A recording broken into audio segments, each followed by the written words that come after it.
Terms, conditions, and quality standards apply. Good morning and welcome to the Saturday Morning Quarterback. With me in the studio this morning are with Coach Barnes is Coach Aaron McClung, and we have two visitors, good friends of David, Gary Bartlett and Jim Wilson, down celebrating David's 100th win last night as Tiger head coach. And last night at Tiger Stadium was a real festive occasion with 8 more individuals being enshrined in the Football Hall of Fame here in Princeton. Coach Barnes' younger brother, Mark, was one of the new inductees, and assistant football coach Bradley Salins was another, along with Times leader sports writer Todd Griffin. When it came time to play football, the Tigers were off and running after the first series, beating the Falcons 54-24. Also last night we had some firsts. As I mentioned, Coach Barnes' 100th win, the Tigers taking their 24th district win in a row, the 6th straight season with 8 or more wins, and this year's team 8 wins in a row. So we'll talk about all that when we are back after these messages from our sponsors. October's a time for planning those home projects you've been putting off all summer. Fredonia Valley Bank has the right kind of loan to suit your needs. Whether it's a new roof, gutters, painting, or remodeling, Fredonia Valley Bank can assist and step you through the loan process with ease. You can count on Fredonia Valley Bank's experienced loan officers when applying for a home, vehicle, commercial, or ag loan. Loan decisions remain local and are guaranteed to stay with Fredonia Valley Bank for the life of the loan. It's a good feeling to know that local decisions are still being made at Fredonia Valley Bank, your real community bank. 600 Cassidy Avenue, Fredonia, and 226 Commerce Street, Eddyville. Member FDIC and equal housing lender. Here's a reminder from your Princeton Electric Plant Board. Meter tampering is dangerous. Tampering with an electric meter is not only dangerous, it is dishonest and against the law. Stealing electricity by tampering with an electric meter may result in your arrest and can even risk your life. Tampering with meters results in increased utility bills that everyone has to pay. If you see anyone tampering with an electric meter, call the Princeton Electric Plant Board right away at 270-365-2031. Princeton Electric Plant Board, Princeton's #1 energy source. We are back with the show. David, did it surprise you to see the Falcons win the toss last night and defer, thereby giving us the ball first? I'm always interested in these how these strategy works on kickoffs. It did, but it really, Coach McClung had talked about that. I don't know if he just had a vibe about this head coach at Fort Campbell, because we really didn't know him. And Coach McClung had talked to an official who had a game with him, and when they said they were going to defer, I thought, well, he thinks he's got a shot at, stopping us and getting after us, and which, it didn't matter to us whether we went offense or defense, either one, and but it did surprise me that they deferred. And we do take the kickoff, and if that young man doesn't bring down Trail on the corner there about the 10-yard line, I think we've got a kickoff return to start the game. We had a pretty good seam up through there that he could have got in if we could have made it to it. It looked like he gets past that guy. He only has one more guy to maneuver around, fake, dink, whatever, but looked like he had 90 yards of grass in front of him if he's not taken down. The Tigers, though, don't get off on a great start last night. We pick up one first down starting from our 15-yard line, and then we have to punt. Fort Campbell is able to pick up 2 first downs, and they opened with a 12-yard gain followed by a 9-yard gain. Eventually, they turned the ball over on downs at our 35-yard line. So deep, they moved deep in our territory, but that's where we get started. Actually, we only have a one-play drive coming up when we take the ball, and again, I'm going to ask Coach McClung here shortly, but it was the same play we saw against Union County, that little dink where Joby fakes the throw, and Travis just turns tail and heads down the sideline. Joby hits him in stride, and we go 65 yards on that first play. They were playing our screens. They got up and was really getting up the field on our screens, which sets up that particular play. And Will and Coach Stallings were both talking about running that as soon as we got the ball back. And it was Travis did a really good job of selling it, making that corner bite up and getting over the top of him. But the thing I saw on that play was, I thought the kid was going to catch Travis. He was trailing him, and then like Travis hit another gear I didn't know Travis had. Mm-hmm. and got it in the end zone. We were and in that Union County game, the same thing. He has about a 3-yard lead on this kid when he catches a ball, and then you look up 25 yards later and you think he's going to be hauled down. He's 6 yards ahead of the guy. Yeah, so another speed, another gear, and Coach Mack about the blocking on that side. Joby had all day to make that fake and then deliver the throw. I mean, that's a timing play. You take about 2 seconds to make the fake, and then you've got another 2 seconds before you get the ball out of your hands. He didn't have to move around or do anything. Great blocking by the kid. It's great blocking, but when kids like what Coach Barnes mentioned, when Travis when he does a really good job of setting it up and gets open quick, that makes it a lot easier on us. And when Joby just looks downfield and there's a kid running wide open, so. Yeah, they've done a good job, but we've gotten a lot better in a lot of different facets that help that out. We then kick the extra point by Boyce Nichols, and we go up 7-0. At that time, Fort Campbell takes the kickoff. They have a 3-and-out, punt back to the Tigers. Tigers taking over at our 38-yard line. Tigers pick up 2 first downs, but turn the ball over on downs at the Fort Campbell 37. Fort Campbell then is stalled, can't move, has to punt, and this is where Trail takes the punt and brings it 67 yards for a touchdown, eluding really only the first couple men downfield, and once he got past them, it was nothing but pay dirt. I thought we did a good job of setting that up, and we spent a lot of time in practice on punt returns when Coach Mack's working the punt return. Coach McClung and Will's got our offensive linemen and our running backs in there working on blitz pickup stuff, and so we spend probably 15 minutes a day on punt returns, and Coach Mack does a really good job of working that. And the thing last night was that one Trail did a great job of setting that punt return up, and he dipped inside and then he kicked it back outside and made a good run, and we had kids downfield. And the good thing we did not do is once the Trail got in the open, we didn't block behind him, and that was, that's always a fear that we have. Well, and you're right. He picked up his blockers well, had a convoy and slowed down, let his blockers get ahead of him, picked it up. Really had no threat of even being tackled. I was thinking, well, who's going to knock us out at the 3-yard line on this particular punt return? That's usually Jameer. Well, but anyway, we got in the end zone, and Boyce adds the extra point, and we go up 14-0 on that. Fort Campbell, another 3-and-out series, and they punt to the Tigers. Tigers take over at our 49-yard line, and then we have one of our really two-play drives as we had all night long last night. The touchdown was a 55-yard pass to Trail, and he did a lot of that on his own. That was on screen too, I think, wasn't it? Yeah. Mm-hmm. And on that one, I think number 5 about made a play at the line of scrimmage, and somehow Trail avoided it, and then we had a couple kids down in front and blocking, and and then He Trail broke it back to the inside rather than to the outside, and really getting past that Number first 5. The tackler. We can't see numbers that far away up in the booth, but somebody almost nailed him at the line of It was scrimmage. number 5, and he somehow he saw. I don't know how he missed him, and he got upfield and he made another great run. Got into the secondary pretty quickly, and from there nobody was going to catch him. Caldwell then adds the extra point, and with 11 minutes to go in the second quarter, we take a 21-0 lead over Fort Campbell. Then Fort Campbell takes the opening kickoff. Dylan Gray just delivers a monster hit on the kickoff returner. Fumble is recovered by Max Ashley at the Fort Campbell 30. Tigers take over there, and in 2 plays, we're in the end zone again. The first play was a 25-yard pass completion to Travis Newsom.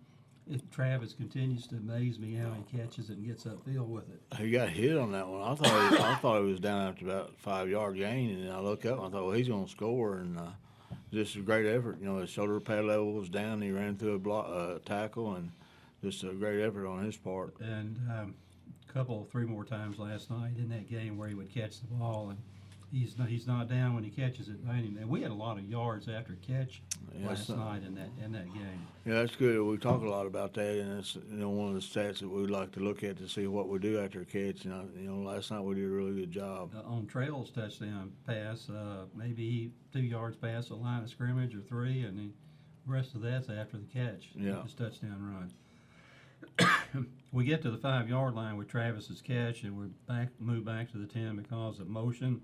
Then on the next play, Jameer weaves, darts, dodges, goes into the end zone from 10 yards out. I don't think he was touched in all that movement that he made through the line. So, excellent job, coach, by the line on that side. Well, our offense, we could run the ball a lot more if we had to. And I think that's something that, if you just look at the stats, you'd say that we're not a team that runs the ball very much and we throw the ball a lot. But,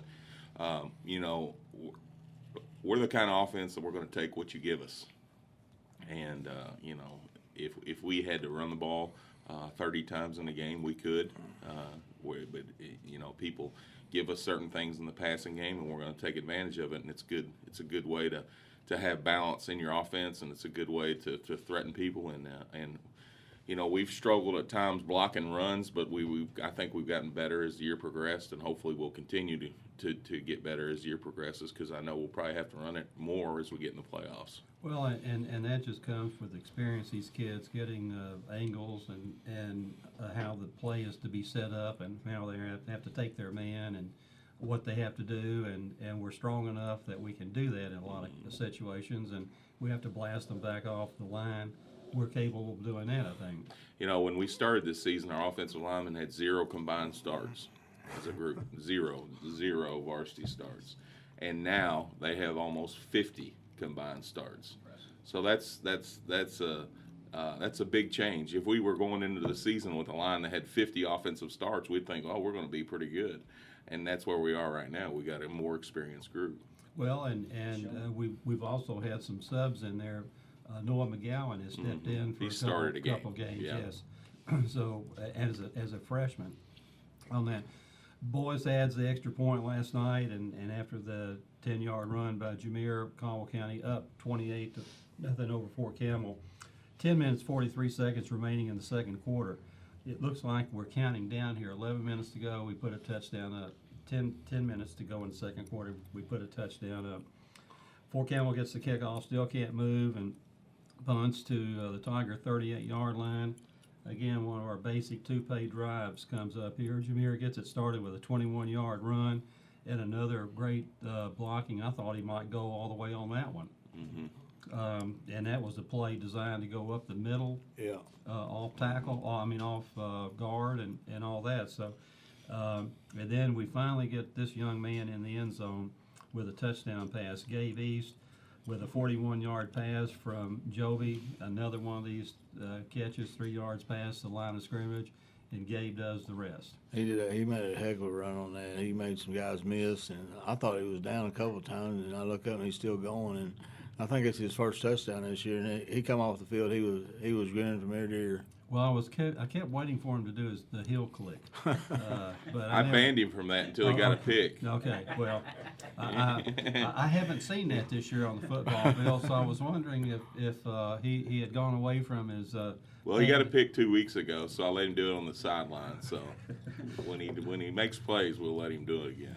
Well, he did. It's another one of these 55-yard, 40-yard plays that ends up with 90% of it being yards after the catch. And, The good thing on that one was our outside receiver did a really good job. Our inside guy getting on that first block to spring that deal. And, if we can get in, our goal is to get those kids in space and, gain 5 or 6 yards on the screen, and anything after that's a bonus. And, Gabe did a great job of finding the seam and getting a score. We had about 3 or 4 of those plays last night that opened up nicely with blocks and all that. We'll talk about the one that ends our scoring later on in the show, but you get our athletes out in space. It's a pretty tough time for the opposing team when they've got maybe 7 guys not even involved in the play, and two people normally we've got the ability to maneuver around them, dink them or have some of our other outside receivers pick up another block and get them going.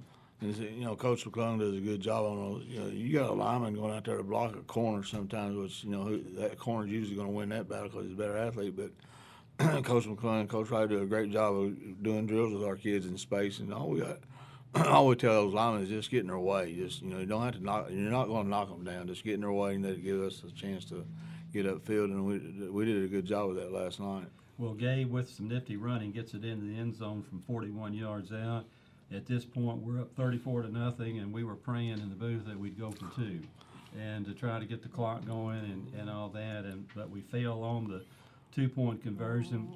The bad thing about that, that's the exact same play we ran last week as a bootleg, and for some reason, Trail went the wrong way. When Joby saw Trail go the wrong way, Joby goes the wrong way. So Joby had rolled out to the right. He still had 2 receivers he could have possibly gotten the ball to or ran it. But, you know, I don't understand what happened. We scored a 2-point conversion on it last week. Well, we're not successful at this point with 8 minutes, 38 seconds to go in the second quarter. We're up 34-0. And on the next series that Fort Campbell runs, they have a pass intercepted by Max Ashley. And that's another comment I want to make on this. All night long out there, we were seeing effort from everybody. Mm-hmm. And on that particular play, I'm not sure how the kid came up with the interception. He was diving. Mm-hmm.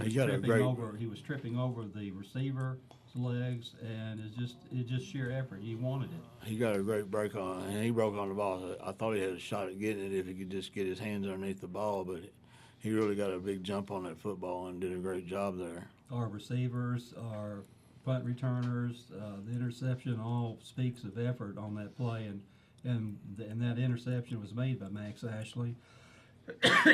He broke well on the ball and dove and picked it off, and we take over at the Fort Campbell 35-yard line. We have it 1st and 10 after a 15-yard penalty against Fort Campbell down to their more or less 20-yard line. Then we have a holding penalty that takes us 10 yards further upfield.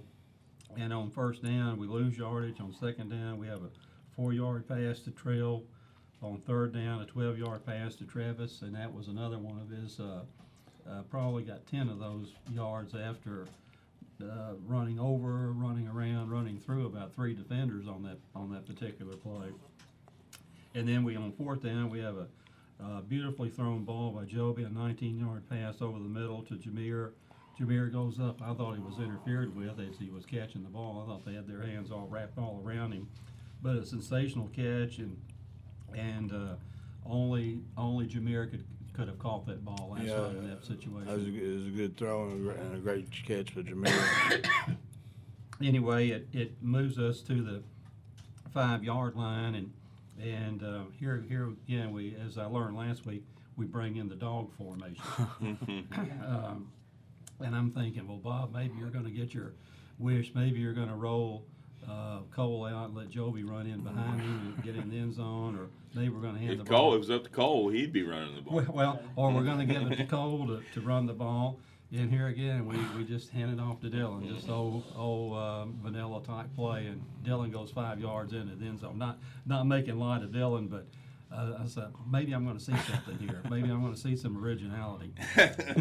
Well, Dylan, man, he's got a good nose for the end zone. I mean, you get him close to the goal line. He finds ways to sneak in. You see that? I think he's got about 5 or 6 touchdowns just off stuff like that. He's a tough kid, but you know, every time I see that formation, I think, well, what kind of unique play are we going to run out of this? We're saving them, Bob.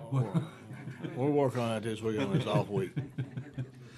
We'll call it the Bob Hayes play. Well, I believe I could sit down and design a play. We threw it out of it a couple weeks ago and threw an interception. And then on that particular play 2 weeks ago, I thought we were trying to get Joby in the end zone behind the blockers, and all of a sudden I find out it was a pass play. We pull up and try to hit Hunter, I think, on the play. But anyway, at least we had some originality on that play.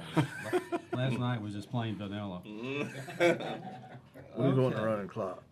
And at this point in time, the running clock starts, and with 5 minutes and 30 seconds to go in the second quarter, the boys adds the extra point, and we're up 41-0 at that point. Fort Campbell is able to pick up a first down on a 20-yard run, one of the few plays that they had positive yards in the first half. But Fort Campbell throws another interception. This time Cameron Baker intercepts. Cameron's playing in place of Dylan Cavanaugh, and Cameron took that thing back 27 yards to the Fort Campbell 18. I thought for a while that he might shake free. I did too, and I was glad to see it happen. You know, he played a lot of JV football for us, and had an opportunity last night to start, and he got his pick. So I know Billy Baker was pretty happy last night. I didn't get to see Billy after the game, but I wanted to, because he probably would have bought me a hamburger or a Coke or something. If he had any money left after buying Earl hamburgers. Well, I think he took care of Earl earlier at the start of the game. Anyway, 55 seconds remain when we take over possession. Russ is in for Joby at this point in time, and he hits Cameron Traylor with a pass, and Travion Samuel follows with a nice little run. Then the clock is winding down, I didn't think we were going to get the play off. Russ fakes a handoff into the line and sprints around his right end, and as time does run out in the first half, he gets into the end zone. Russ is he's not very big, but he's a competitor. He'll run, on that play. Russ ain't gonna go down. He's gonna try to run over you, and he's done that sometimes in the JV game. And he's just got that kid is a competitor, and I was glad to see him get in the end zone. On that play, does he have the option of leaving the ball in the belly of the runner or taking it and running? I think when he'd already made his mind up before he took that snap, he was going to take that ball whether he had to read or not. When I looked up after that fake, he had a lot of room over on that right side, and you're right. When he gets down to the goal line, he's got that Dylan Gray toughness, and there was no doubt he wasn't going to get in that end zone, and he does, and we had the extra point, and we're at this point leading 48-0. This was a 3-play drive, all of 50 some odd seconds, and we're going to pause right now and catch our breath and talk about the second half, which really nothing much happened in the second half when we come back after these messages from our sponsors. October is National Cooperative Month. Time to remind you how cooperatives work. Very simply, it is people working together to provide services and products. There are over 900 electric cooperatives like Penny Riley Electric, serving 42 million people in 47 United States. Now that covers a lot of territory. Add credit unions, housing, food, health, and agricultural co-ops, and you'll discover more than 29,000 co-ops nationwide. Penny Riley Electric was formed to provide electric service to a few hundred people in the Penny Riley area. Today, we serve over 47,000 members in a 9-county area. We provide that electric power over 5,000 miles of line, over 100,000 poles. We are here to provide solutions and services for better living through electric power. For more information about how co-ops build a better world, visit online www.precc.com. We are Penny Riley Electric, your Touchstone Energy Cooperative.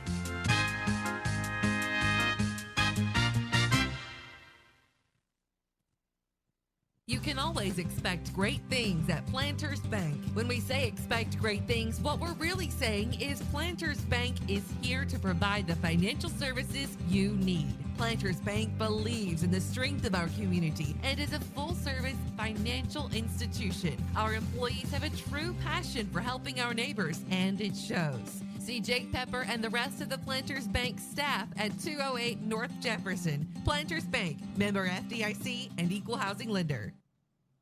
And welcome back to the Quarterback Show. We're here at halftime with the score. Caldwell up big, 48-0. David, what do you do at this particular time in the locker room when we got such a big lead, and we've already been playing our subs? What do you tell the kids?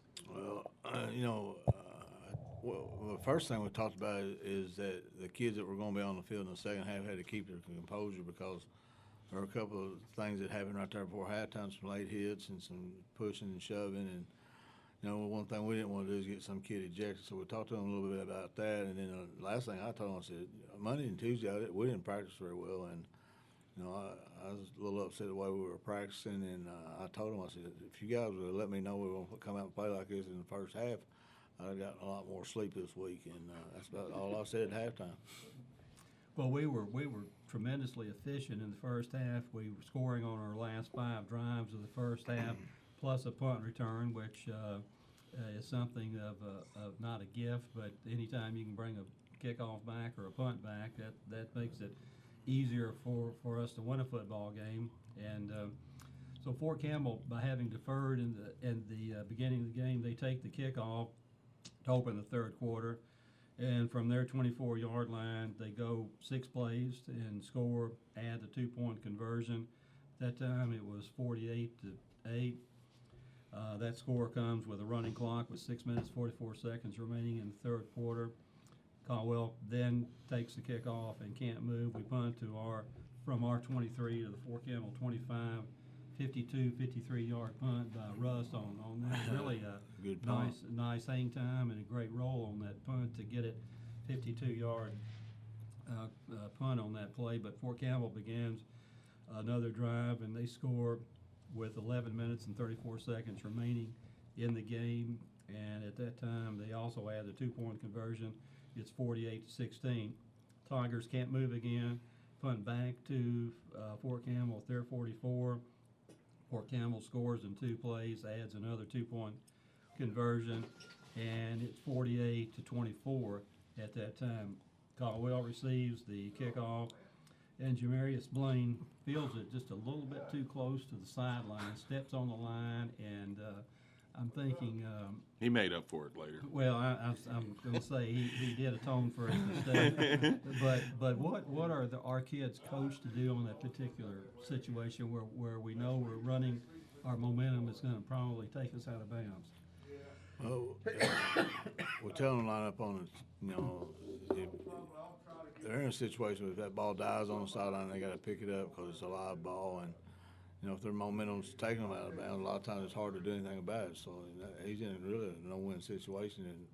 And it was bouncing slow, and you didn't know whether he was going to let it continue to roll. And I thought he was going to pick it up and try to get upfield on the sideline, get 3 or 4 or 5 yards and get out of bounds. But he was just a little bit too much. Couldn't tiptoe, and he goes out of bounds at the 12-yard line. But very soon he was to atone for his I won't say it's an error or anything like that, but we run 2 plays, or 2 running plays, and then we have another one of our screen pass plays and set up beautifully. Russ hits Jamarius in stride. He didn't have to break a tackle, but he runs past a couple, 3, 4 Campbell defenders, and then outruns the rest of them for 81 yards for the touchdown. Imagine he was a jubilant young man coming back to the sideline. When I looked up, he had his head down out of breath. But well, I was wondering what the sidelines would tell somebody as that run was all in front of our sidelines. I kept wondering. I was thinking, I wonder what the players are hollering at him, or the coaching staff. Sherrill and Jameer were probably ragging him going down the sideline, I'd say. We were excited because they left their varsity in the whole game, and that was our JV who just went 81 on them. Yes, and Jamarius had done that against Trigg County earlier in the week in a JV game. He had taken a ball something like 90 yards, hadn't he, David, in the JV that game? was Isaiah Treadwell. Oh, Isaiah? Okay. Jamarius has done it in the JV game. But on that one, the Walford, who was our inside receiver, had to kick out the corner. He did a great job of getting out there and springing him on that run. And like Coach McClung just said, I was glad to see us get that score because it was, they were blitzing us on our JV. They were blitzing, and you say, well, why are you throwing the ball that late? Well, they're blitzing, so our answer to that is we're going to throw a screen, and our kids did a great job of executing right there. And screens are like runs. I know people think we just throw it and throw it and throw it, but those screens, they're basically run plays. They're outside run plays. It's a 25-yard handoff. Yeah. I've heard people describe it like that, and exactly, if you've got people that can catch it, it may be better than a handoff. Yeah. We're run blocking on those plays. Our JV season's over last Monday against Trigg was our last JV game, so getting those kids some playing time last night was a big help. And we played kids that we're going to have to get our roster up. But we had a couple numbers that we didn't know who they were, so we're going to have to get lined up on that because some of those, a couple of those kids made a tackle that we had no. We'll get those names worked out. But Jamarius takes it 81 yards, and we fool around down at the end of the game, hoping the time will run out, and it finally does after we get a delay of game penalty with a running clock, which was amusing up in the press box. but Caldwell adds to the final score. We win at 54-24, and we'll break down the stats after we come back from these messages from our sponsors. Fortner Gas Company is a full-service local and family-owned propane company offering services in Princeton, Cadiz, Madisonville, and Murray. Right now, Fortner Gas is offering specials on propane. Fortner Gas offers Holland and Napoleon grills, Dixie choppers, and they also have Red Max weed eaters. Contact Fortner Gas Company today for all of your residential, commercial, and agriculture propane needs. Fortner Gas Company, a family tradition of service since 1951. Howdy, folks. Colonel Sanders from KFC here with some real news. My delicious, world-famous original recipe fried chicken is available at a KFC near you. It has been and will be until the end of time. No matter what's happening in the world, you can trust that my original recipe chicken is always made with 11 herbs and spices. Many unnamed sources agree. It's delicious. Get it in a KFC $10 chicken share and enjoy it with a friend. KFC, it's still finger-licking good. Limited time offer at participating KFCs. Prices may vary. Tax and substitutions extra. Hello, this is Gloria Smith with the Law Office of Jeff Russo. Are you buying or selling real estate? Are you planning on refinancing your existing home loan? If so, you should be aware that you have your choice in which attorney provides the legal services associated with such transactions. Our law office has over 50 years of experience in real estate law. We pride ourselves on being cost-effective and having a quick turnaround time. If you're in need of such services, call us today at 365-2763 or find us on the web at www.jeffrussolaw.com. We are located in downtown Princeton on the east side of the courthouse. This is an advertisement. And welcome back to the final segment here of the Quarterback Show. And looking at the stats, as Coach McClung has pointed out, where we actually could be a better rushing team, featuring more plays. But with what we've doing this year, we don't do that. But in the rushing department last night, Jameer with 5 carries for 45 yards, Russ Bashir 2 for 13, Joby 1 for 13, Dylan Gray 1 for 5, and that was his touchdown. Travion 5 carries for 0 yards, and Trace Olden 1 carry for a -4. The team with 1 -12 yards, and that's where the snap went way over. Yeah. Was the ball a hit, or it's amazing. I can see how you might miss a snap going a little high, but that was 3 or 4 feet over Joby's head. That's happened in practice. So it can happen. It can happen. You don't have to hit the football and hit the snapper's hands. No, we'll do it on our own. So we're actually pretty talented now. Mm-hmm. So we get 16 carries last night for 60 yards, but obviously to compliment our center, that's a pretty, when you have to make 50, 60, 70 snaps a game and maybe only botch one, that's something that he can take a lot of confidence in and build for his future. In the receiving department last night, Travis with 4 catches, 108 yards, one of those a touchdown. Trail 3 catches for 55. Jameer 3 for 20. One of Trail's catches resulted in a touchdown. Then we had Trace Olden 2 catches for 8 yards. Demarius Blaine 1 catch for 81 yards and a touchdown. Gabe 1 catch for 41 yards and a touchdown. Oliver got the night off, it appeared. He only had 1 catch with 16 yards. And Cameron Traylor 1 catch for 8 yards. 16 catches for 337 yards last night. And Joby was 12 out of 16. No interceptions, 240 yards. Russ 4 out of 5 for 98 yards. So the Tigers put up over 400 yards of total offense last night, David. I thought it was a great effort. Going back to that first season when they got a couple of first downs on us early. They came out. We knew they were going to run a wishbone, and they'd shown it on film, and we settled in and kept them out. And I thought that first series of defense really set the tone for the game, because they were driving the ball and had some confidence, and they were getting down the field, and they were hyped up a little bit. And then, I don't know what happened to the number 15. He goes out of the game for some reason. I guess he got hurt or something. Yeah, I don't know what happened. But, I thought our defense did a really good job of settling in and keeping them out of the end zone. That was a big, big play. When we were noticing that they gashed us right up the middle, too, of the first 3 plays for a 12-yarder, 9-yard gain. We didn't make any changes. We just got tougher, so to speak, or did we slide from maybe an even front to an odd front, or? Basically, they told me.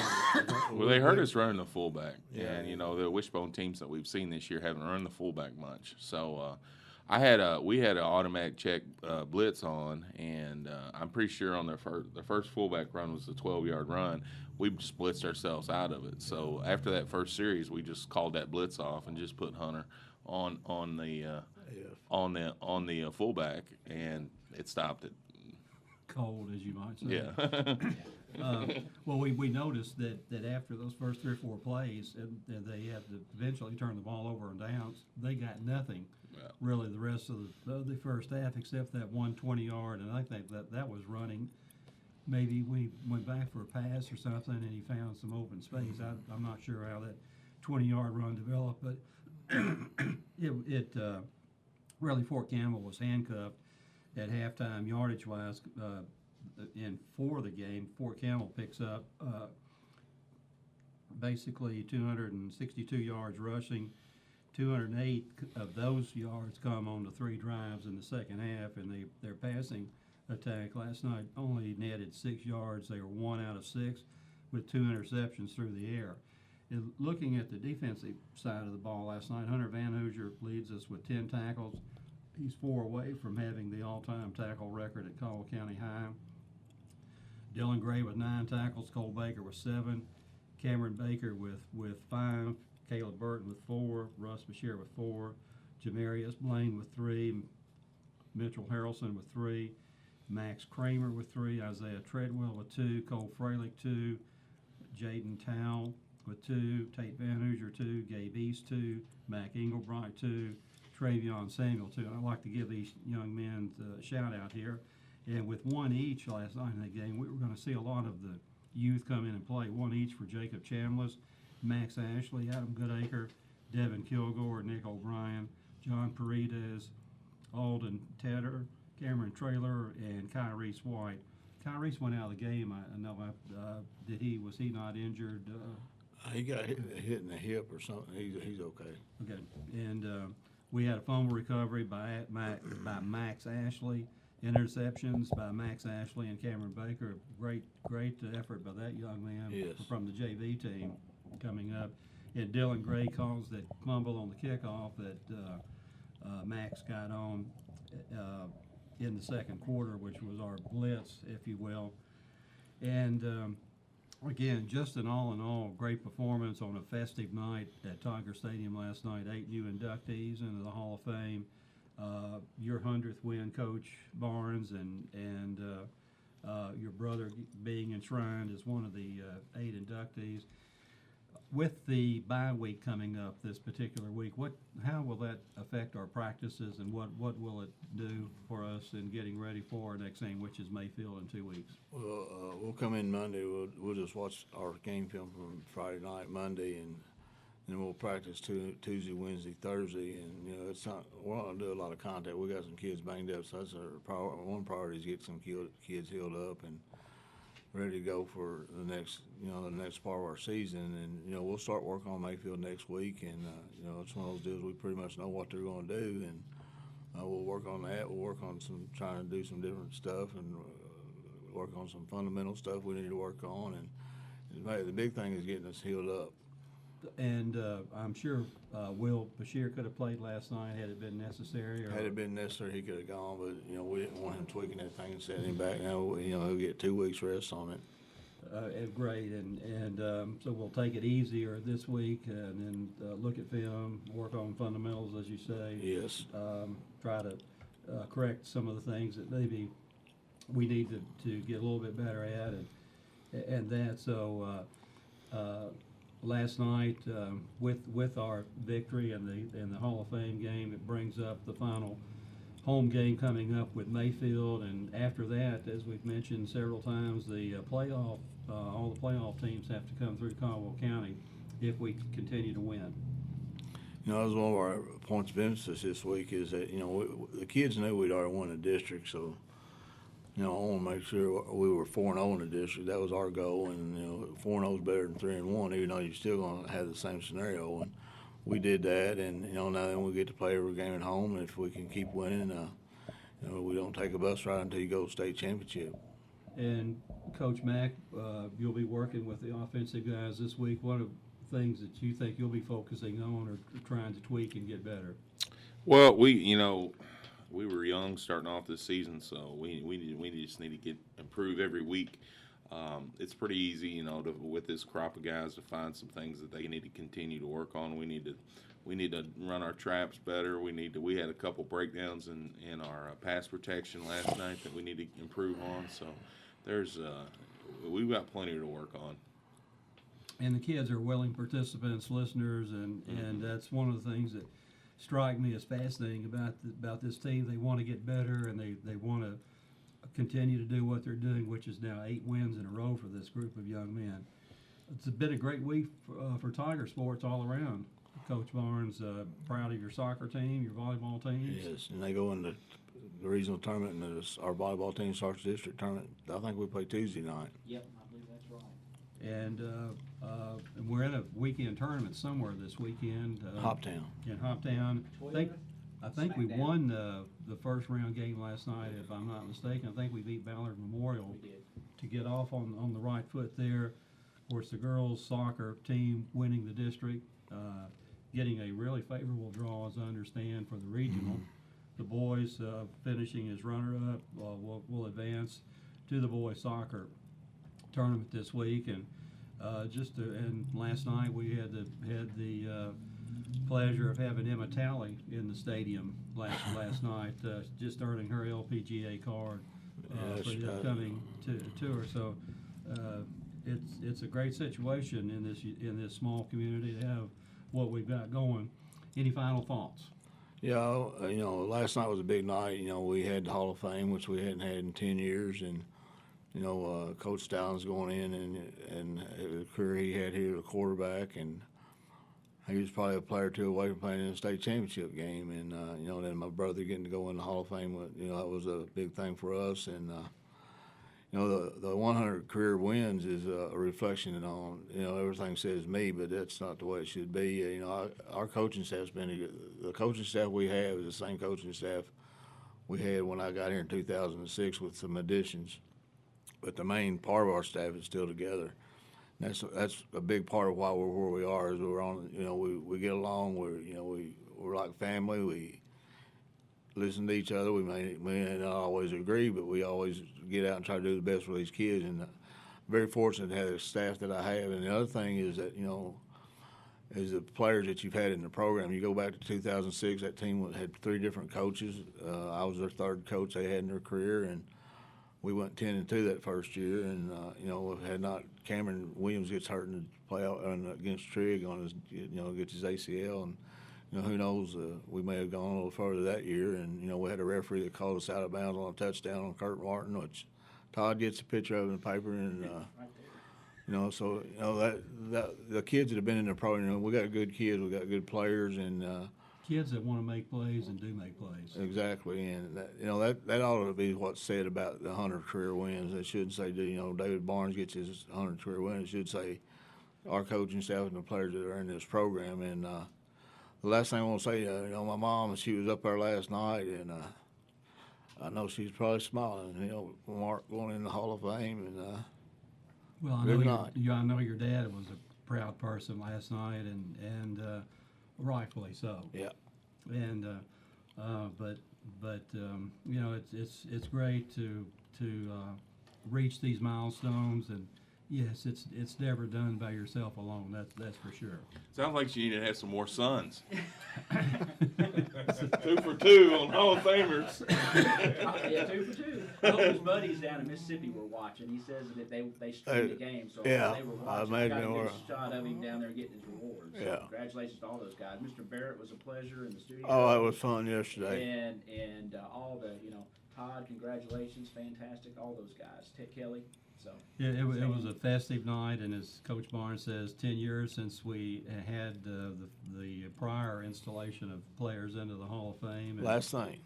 Ronnie Ladd's last game was last night. He's heading to Florida, but he's got to watch it on the computer. And I told him he had to make sure he made any contact. So Was he the first one on the field last night? well, I saw him at halftime, and he was leaving. And he said, "I think he got everything under control." He was going to see Kenny Barrett, and he said, "I won't see any more." He said, "I'm going to Florida." But, you know, I think he got everything under control. So. We get to see Ronnie a lot now because my daughter moved into their neighborhood right across the street from him. So I imagine we'll be talking football for several times after he gets back from Florida. Well, that's going to wrap it up today for the Saturday Morning Quarterback. We want to remind everybody that we're off this week. It's bye week. We won't have any pregame show until the following next Friday night, which will be October 27th. And we invite you to stay tuned for the David Barnes pregame show at that time before we host Mayfield. The Tigers will take an 8-1 record into that game. And for my guests today, Coach David Barnes, Coach Aaron McClung, and Coach Barnes' friends Gary Bartlett and Jim Wilson, this is Bob Hayes and Ty Englebright wishing you a most pleasant weekend. Credit. Terms, conditions, and quality standards apply. Good morning and welcome to the Saturday Morning Quarterback. With me in the studio this morning are with Coach Barnes is Coach Aaron McClung, and we have two visitors, good friends of David, Gary Bartlett and Jim Wilson, down celebrating David's 100th win last night as Tiger head coach. And last night at Tiger Stadium was a real festive occasion with 8 more individuals being enshrined in the Football Hall of Fame here in Princeton. Coach Barnes' younger brother, Mark, was one of the new inductees, and assistant football coach Bradley Salins was another, along with Times leader sports writer Todd Griffin. When it came time to play football, the Tigers were off and running after the first series, beating the Falcons 54-24. Also last night, we had some firsts. As I mentioned, Coach Barnes' 100th win, the Tigers taking their 24th district win in a row, the 6th straight season with 8 or more wins, and this year's team 8 wins in a row. So we'll talk about all that when we are back after these messages from our sponsors. October's a